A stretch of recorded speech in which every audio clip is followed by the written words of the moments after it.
Continuando con los mensajes de la parucía o de la segunda venida de Cristo, en el capítulo 25 de Mateo vamos a la segunda parábola.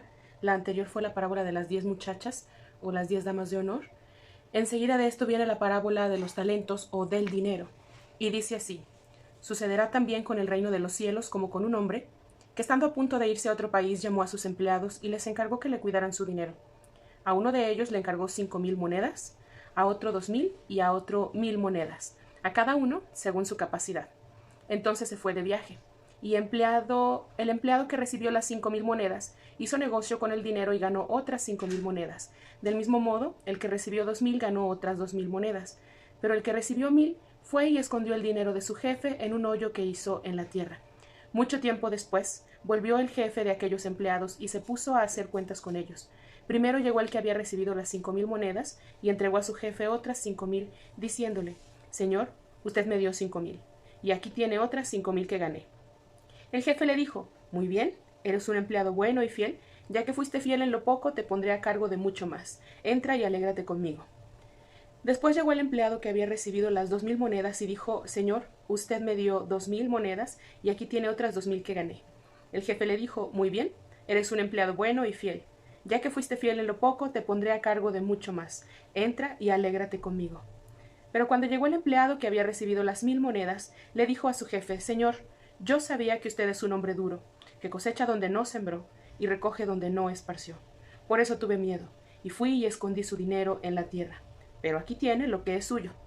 El jefe le contestó: Tú eres un empleado malo y perezoso, pues si sabías que yo cosecho donde no sembré y que recojo donde no esparcí, deberías haber llevado mi dinero al banco y yo, al volver, habría recibido mi dinero más los intereses. Y dijo a los que estaban allí: Quítenle las 1,000 monedas y dénselas al que tiene 10,000, porque al que tiene se le dará más y tendrá de sobra, pero al que no tiene, hasta lo poco que tiene se le quitará. Y a este empleado inútil échenlo fuera a la oscuridad. Entonces vendrán el llanto y la desesperación. Esta parábola implica mucha controversia cuando se lee o cuando se interpreta y suele dejar un mal sabor de boca, sobre todo con los relatos en los que encontramos la imagen de un Dios severo, de un Dios que batalla para reconciliarse y que toma represalias. Esta parábola presentamos el día de hoy dos interpretaciones posibles para ella. La primera interpretación que voy a mencionar es la que más conocemos. En esta puerta abierta hacia la parábola, el Señor es símbolo de Jesús, los siervos son los encomendados a educar sobre el reino, son los enviados de Jesús. El dinero es la encomienda, es aquella habilidad o conocimientos que se le hayan otorgado a las personas. A cada quien se le da conforme a su habilidad. No hay una presión aparente, pues no se les encarga una misma cantidad, se consideró su capacidad para poder trabajar lo que se les había dado. Al que podía con más se le dio más, al que podía con menos se le dio menos. El relato no nos da mucho detalle, así que podemos imaginarnos un sinfín de cosas con este relato.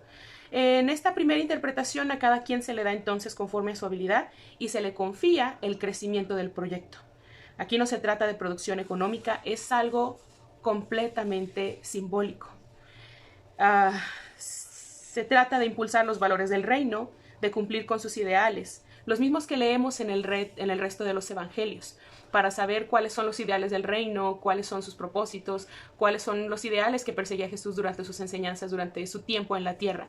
Basta con leer, aunque no lo tenemos todo registrado, leer lo que ya tenemos en los evangelios y saber que perseguía la igualdad, las oportunidades para todas y todos, la salud, independientemente de la situación económica, que todos tuvieran acceso a ella, la justicia, la solidaridad, recobrar la esperanza en medio de la dificultad y la crisis, liberar las mentes atribuladas, darles paz, darles descanso de su sufrimiento, vida antes que las estructuras. Son más importantes las personas que las reglas que se supone que deben cumplir.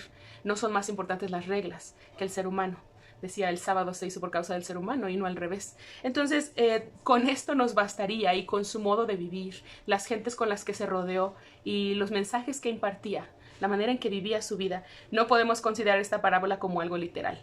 como que lo importante es el dinero y multiplicarlo. Y por eso esta parábola puede producir tanta controversia, porque hablamos sobre todos estos valores del reino y ahora de repente sucede que en el reino pasará, aquí empieza el relato diciendo, sucederá también con el reino de los cielos, como un hombre que estando a punto de irse a otro país llamó a sus empleados. En esta primer manera de interpretar el pasaje, todo es simbólico. Jesús se va como el Señor y lo que deja no es monetario. Se encarga de decirle incluso a quienes le preguntan ¿dónde vives? Y les dice, no tengo hogar donde vivir. No hay nada que yo te pueda ofrecer. Si quieres entrarle al proyecto de Jesús y sus discípulos, no lo hagas por dinero. Esto tiene que ser por amor al arte, por amor a la causa. No vas a obtener nada. Ni yo mismo, que soy el líder de la causa, tiene dinero. Entonces este relato se trata de algo simbólico. Así como lo vimos con el trigo y la cizaña, aquí hay una denuncia directa simbolizada. Hay quienes recibieron el mensaje y lo transmiten, multiplican lo que se les dio, aquello que experimentaron con Jesús, aquello que aprendieron de sus enseñanzas, y luego van y lo reproducen de manera efectiva y hay libertad. Por eso hay una ocasión en la que los discípulos vienen y se quejan con Jesús y le dicen, allá hay unos que están predicando y hacen cosas en nombre tuyo, ¿quieres que vayamos y los detengamos? Y Jesús dijo, no hagan eso. Si alguien predica mis enseñanzas, está de mi lado. Está juntando piedras conmigo, no las está esparciendo. Así que déjenlos trabajar. Realmente Jesús tiene aquí la idea de que este mensaje se va a esparcir. Lo veíamos en la parábola de la semilla de mostaza. Esto va muy de poco a poco y necesita proliferar, como proliferan las plantas, para que pueda notarse. Tiene que multiplicarse. No se trata de la exclusividad de yo predico esto y nadie más. Nunca se lanzó los reflectores sobre sí mismo. Sino sobre los valores del reino. Entonces, viendo esta interpretación simbólica, Jesús es el Señor que está por irse y entonces encomienda la causa, encomienda la predicación y la educación sobre el reino de los cielos a las personas que se quedan después de él. Cada quien aprendió de diferente manera. Hubo muchos que, como los que recibieron 5,000 monedas o 5 talentos, absorbieron bastante. Lo que escucharon de Jesús le hizo total sentido a su vida, les transformó y entonces ahora es tan sencillo para ellos multiplicarlo, porque prácticamente lo que ocupan es dar testimonio, dar el mensaje a través de charlas coloquiales, porque eso está tan encarnado en ellos que ahora lo pueden transmitir y fácilmente logra multiplicar, aunque aquí no dice que sea fácil, pero a diferencia de otro tipo de dificultades, lo pueden multiplicar y duplicar. Otros reciben un poco menos o aceptaron un poco menos o les tomó más tiempo procesarlo, y son los que equivalen a las 2,000 monedas que leemos en Mateo 25, pero aún así también son capaces de duplicarla.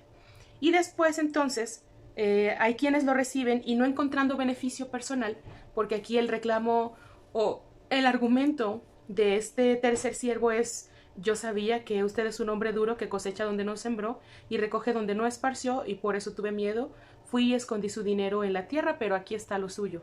Serían las personas que entonces, no encontrando un beneficio personal o sin necesidad de ser avaras, porque él devolvió lo que tenía, es como: esto no me hace sentido, esto no es lo que yo esperaba. Nuevamente recordamos a Pedro frustrado, que entonces no sabe qué hacer y en el estrés decide negar a Jesús, negar que es su seguidor en una situación tan crítica, y que además tiene el impulso de sacar la espada durante el tiempo de la aprehensión de Jesús y herir a otra persona, porque es tanta la frustración de que esto no rinde frutos pronto, de que esto no parece avanzar, seguimos donde estamos y dispersos y no hay quien nos respalde después de tanto tiempo. O a Judas Iscariote, que decide que no es lo suyo, que no es lo que esperaba, y quizá pudo estar decepcionado de Jesús, pues él esperaba a un Mesías con espada y con caballo, como los Mesías que les habían platicado en las historias de sus ancestros judíos. Entonces esto puede asemejarse a estas personas que, a pesar de que han recibido talentos, es decir, la enseñanza y el aprendizaje de Jesús, no les ha hecho sentido y entonces no se puede multiplicar. Lo que deciden es esconder lo que recibieron, no hablar sobre el tema. Y aquí también podríamos encontrar escribas y fariseos, quienes también reciben la oportunidad de transformar su mente. Algunos lo hicieron, como Nicodemo y otras personas que entienden el mensaje a pesar de que es tan contrario a sus valores y a lo que aprendieron toda su vida. Entonces aquí tenemos a estas personas representadas en el siervo, en el trabajador, que esconde las 1000 monedas que le son dadas. Ya de por sí le son dadas pocas, por diversas razones puede ser, dice que según su capacidad, él va y las esconde.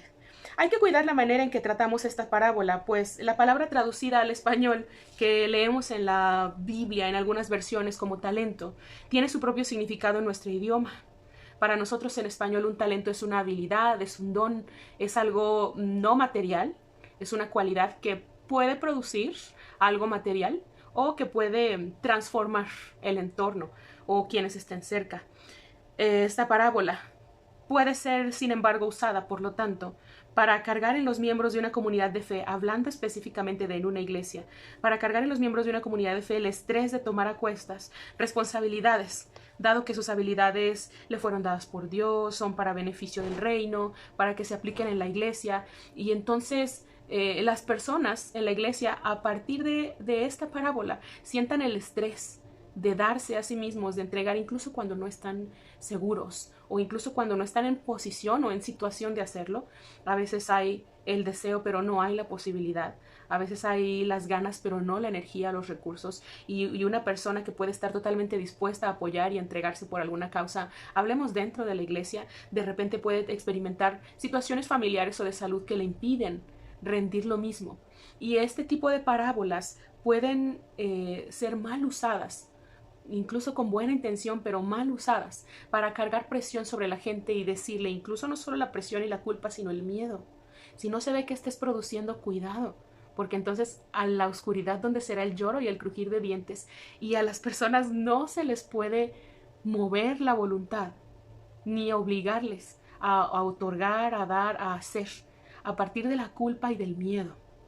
Las personas deben poder aportar, ya sea al proyecto de la iglesia, que es lo que principalmente estamos hablando, o alguna situación en particular, por propia voluntad, de su propia voluntad, como propuso en su corazón, sin las presiones, no con tristeza o por necesidad, no por culpa o por obligación, no por miedo de no ir a dar a la oscuridad donde será el lloro y el crujir de dientes. Cuidar que no usemos este mensaje para asegurar que la gente se comprometa con el bienestar material de la iglesia por encima de su propio bienestar. Ya te comprometiste y ahora sales al quite. Esto es reflejo de tu relación personal con Dios. Bueno, depende de qué argumento se utilice, ¿no? No se debe hacer por miedo a ser echado fuera, si deja de diezmar, si no trae tal cantidad de gente como una cuota a la iglesia para que crezca en miembros, si no cumple con la entrega de tantos folletos o qué sé yo. Quiero imaginarme cosas simples para no meterme en lo más delicado, pero hasta eso puede ser delicado, ¿no? Una persona estar en la iglesia y tener el miedo de no traer o no cumplir con cierta cuota, no necesariamente económica, y entonces sentir que puede ser echada fuera si no multiplica sus talentos.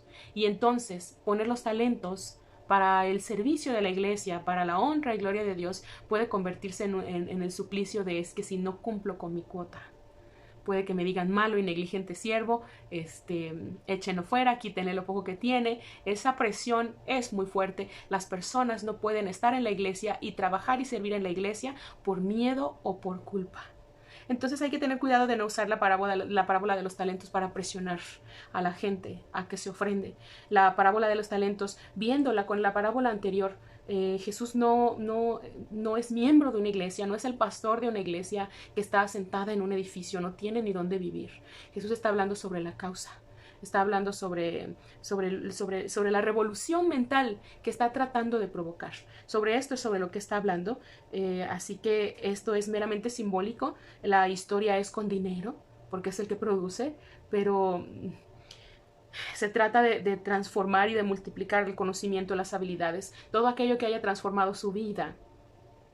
Y compartirlo. En varias ocasiones nosotros leemos a Jesús que después de haber sanado a una persona, esta persona se quiere quedar con él y él le dice, esto no es lo tuyo, no es más valioso si tú te devuelves a los tuyos y tú les platicas con tu propio ejemplo, sin necesidad de retóricas muy especiales, lo que pasó contigo.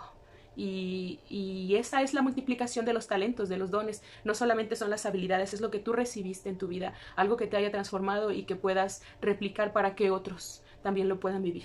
Esa forma en la que uno aprendió esperanza para después replicar esa esperanza en otros desesperanzados. El conocimiento que uno adquirió a partir de situaciones dolorosas, de modo que después puede multiplicar esos talentos, acompañando a otros en situaciones similares y dándoles un testimonio sobre cómo se puede atravesar ese proceso de la mano de Dios con esperanza hacia el futuro. Esto es multiplicación de los talentos y se puede dar no solamente dentro de las paredes de la iglesia, lo principal es que se dé afuera. Uno se reúne porque la vida en comunidad en la iglesia alimenta el espíritu, enseña educación, herramientas espirituales más bien, y la vida en comunidad, la vida en solidaridad es muy útil y es el modo en el que se difunde un mensaje, pero si se queda en el edificio no basta. Si se queda enterrado en la tierra no basta, no produce, y ese no es el propósito de Jesús es abarcar tanto más como se pueda en la nación suya y en las demás, sin importar esto. Así que no sirve de mucho que esto se trate de un club exclusivo.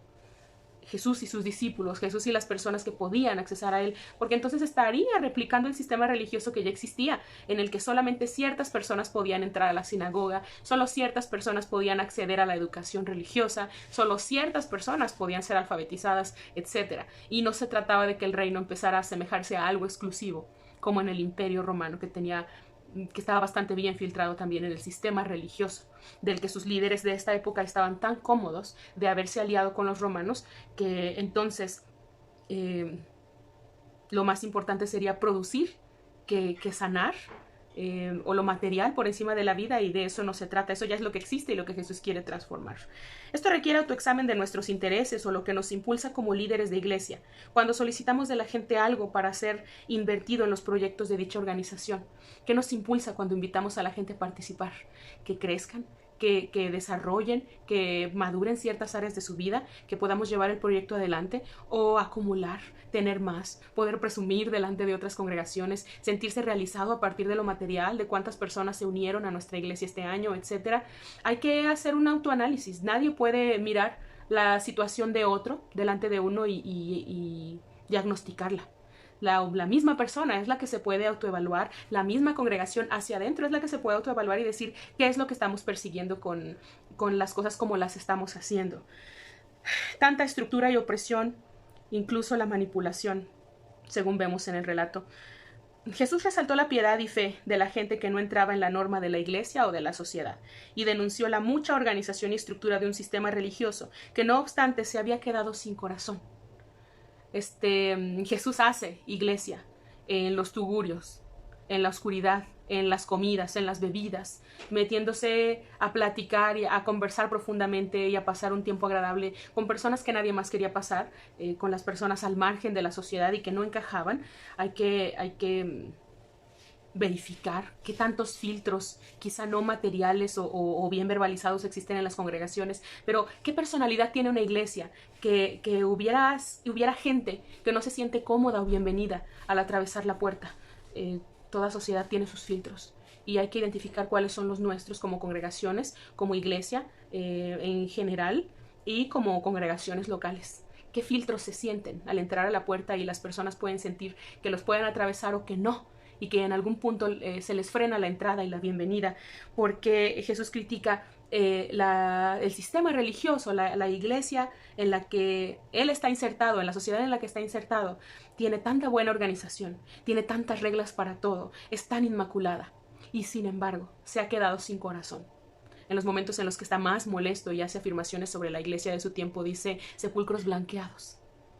Está muy bien por fuera, muy limpios, con buenas flores, se distinguen todas las letras, no hay suciedad ni desperdicio, el sepulcro no está abandonado, está preciosa la superficie y sin embargo por dentro está llena de muerte, se ha quedado sin vida.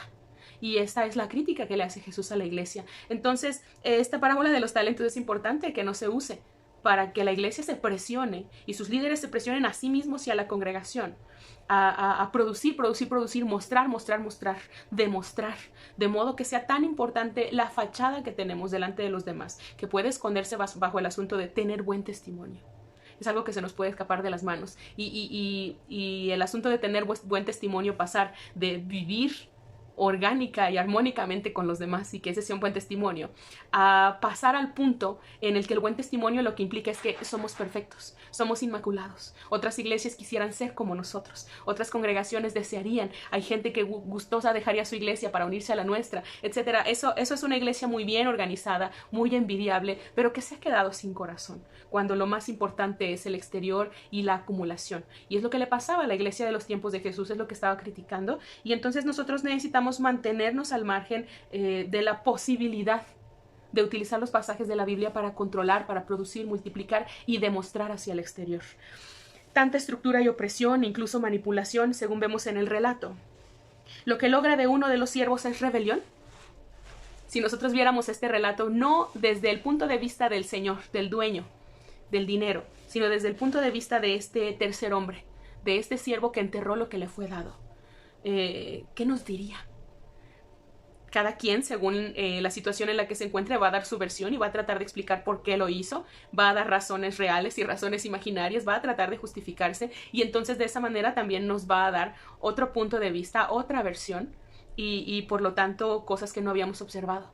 Si viéramos esta parábola pero relatada por este siervo, por esta persona, ¿qué es lo que nos diría? Si tú fueras esa persona, y sin que me digas, no, yo no lo habría enterrado, no, si tú fueras esta persona, si yo fuera esta persona y ya enterré el dinero, y luego ya di este argumento delante del Señor, yo sé que tú cosechas donde no sembraste, que tomas lo que no es tuyo, que te aprovechas del trabajo que hicieron otros, que no hicieron tus manos, y por eso tuve miedo y lo escondí, aquí está íntegro lo que me diste.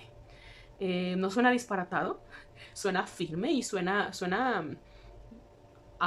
palabras muy pesadas. Eso es un argumento de confrontación muy intenso. Entonces, si fuéramos a esta persona que ya recibió ese dinero, que ya lo escondió, que ya dio ese argumento delante de su Señor y devuelve el dinero íntegro sin haber robado nada, ¿qué es lo que nos diría esta persona?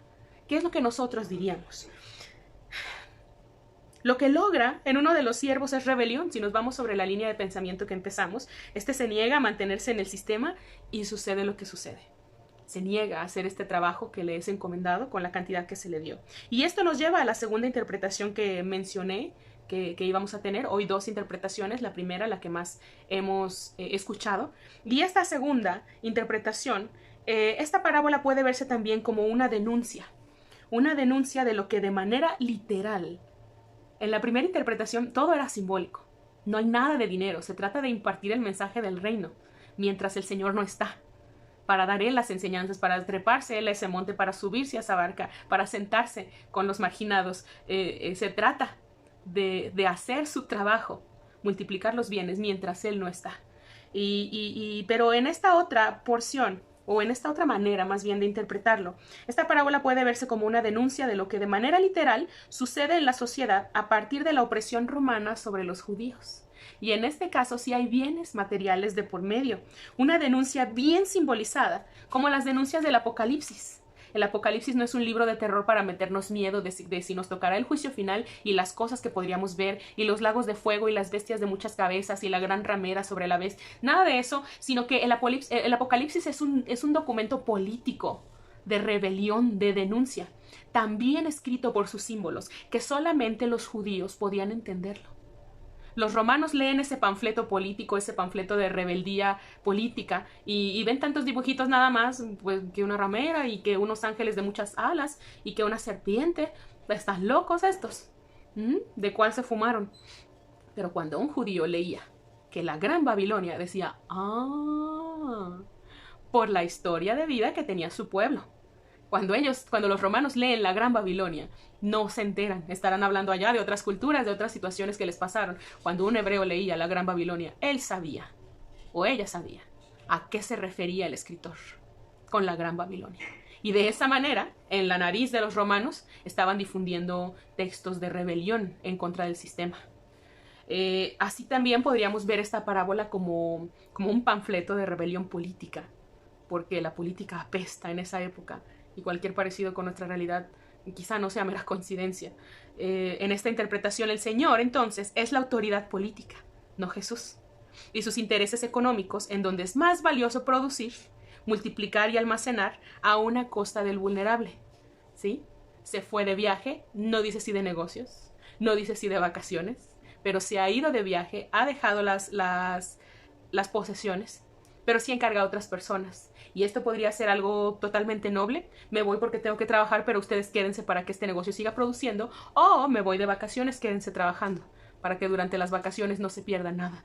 Nuestro sistema político, nuestro sistema económico, la manera en la que vive nuestra sociedad, que enriquece y que sigue enriqueciendo a los estables, a los ricos, a los poderosos, y que empobrece a los más vulnerables, es el sistema en el que vivimos. Y está bien, también podría ser una parábola que está denunciando la situación como la están viviendo.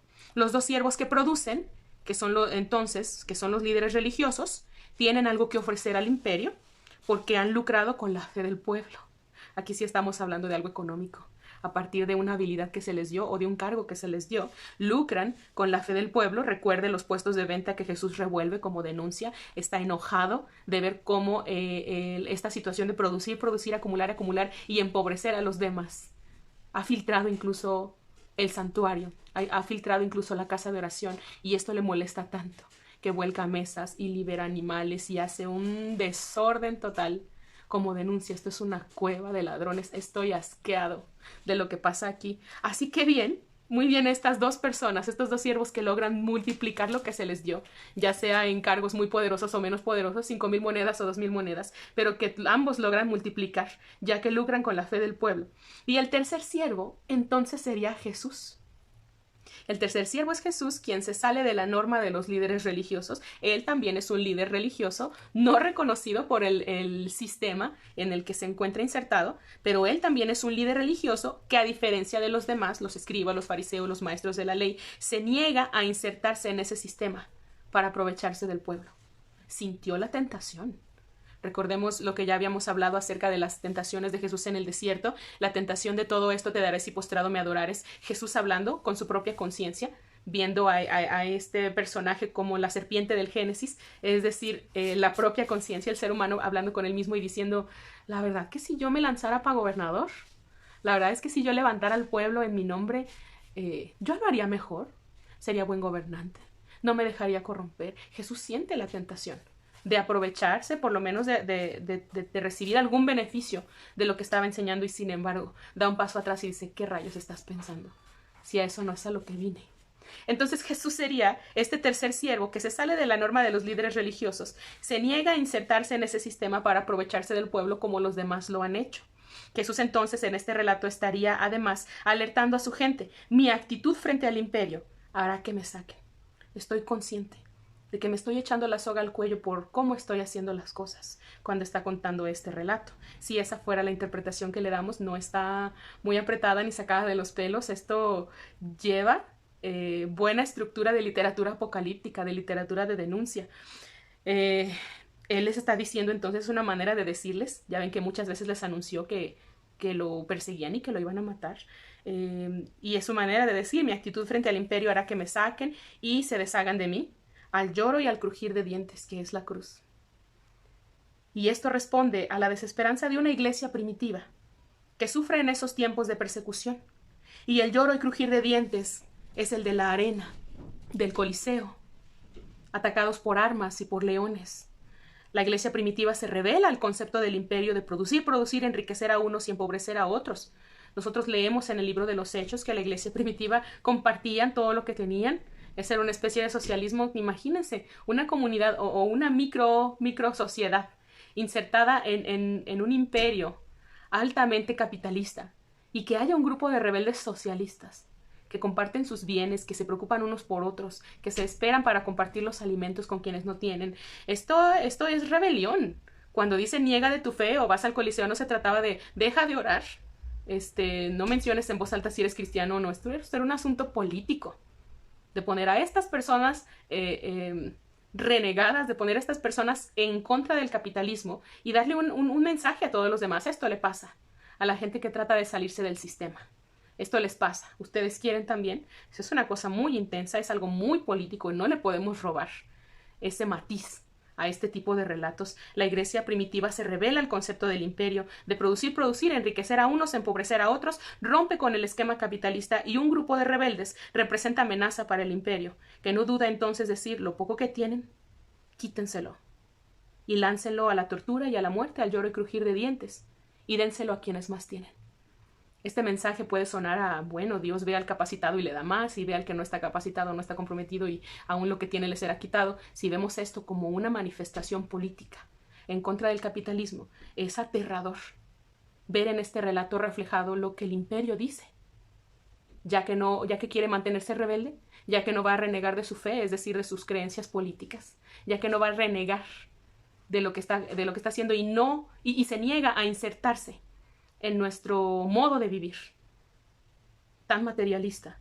Entonces, lo poco que tiene el pobre, quítenselo, mándenlo al Coliseo y dénselo a quien tiene más, para que lo haga producir, porque eso es lo que nos importa en el imperio.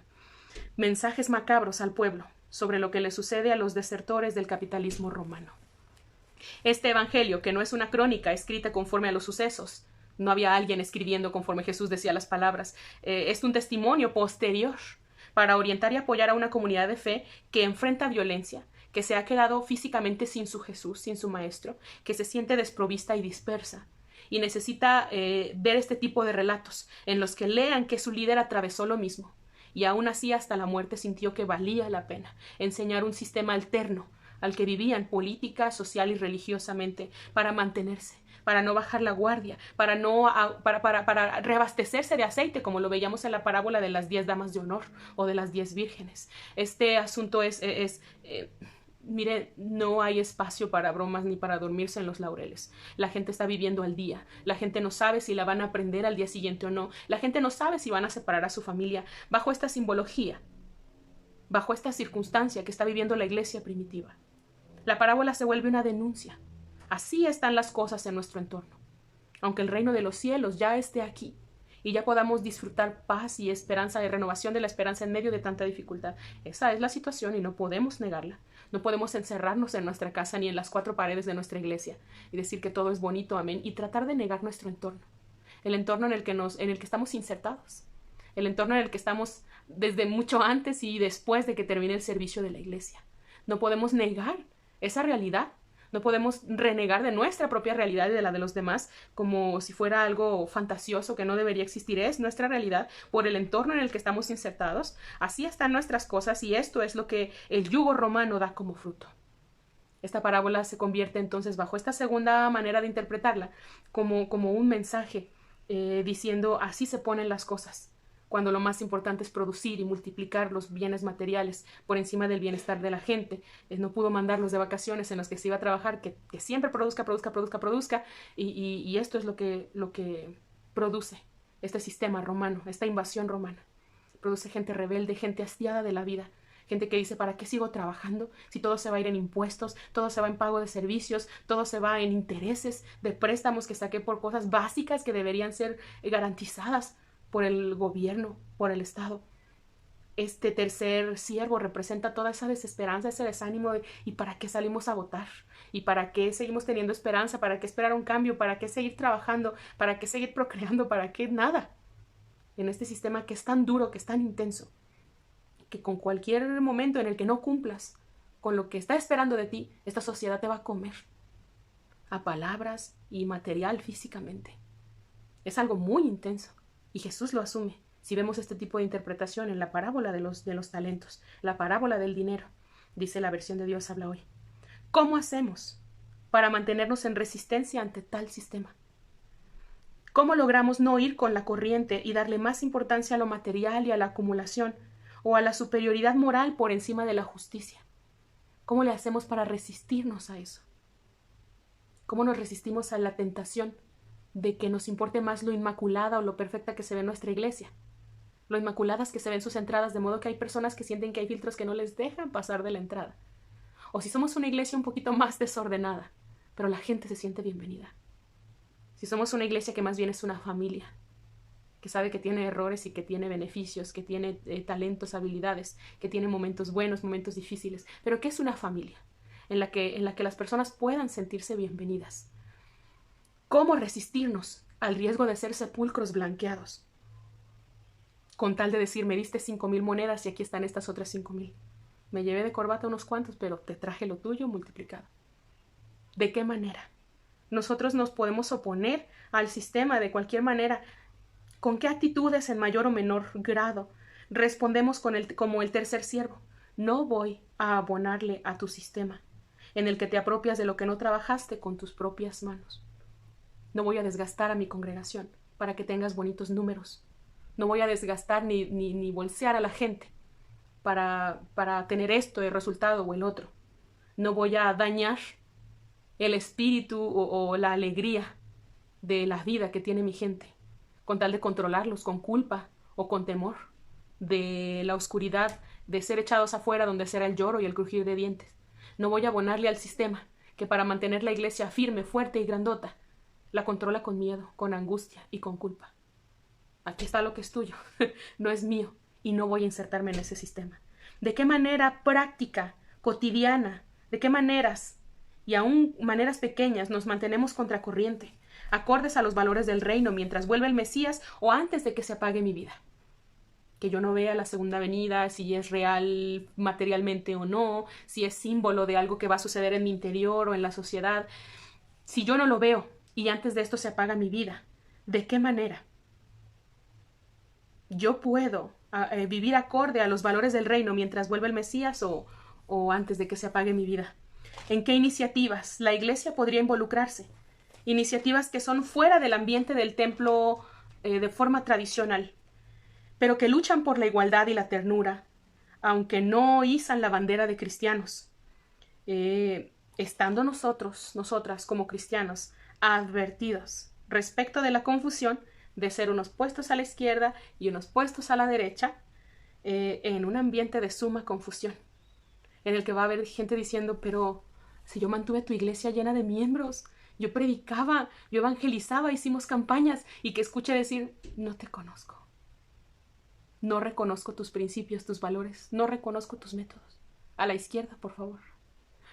Y personas que digan, yo nunca fui cristiano, a mí eso no era lo mío, la religión me dañó mucho, yo era un activista de los derechos animales, yo recibía y apoyábamos en la casa del migrante o alimentábamos o hacíamos esto o aquello. Si yo a lo que me dedicaba, yo era un activista de los bosques, de las especies. Yo, ¿cuándo te vi desnudo? ¿Cuándo te alimenté? ¿Cuándo te visité en la cárcel? Y que escuchen esta voz diciendo, bienvenido a mi derecha.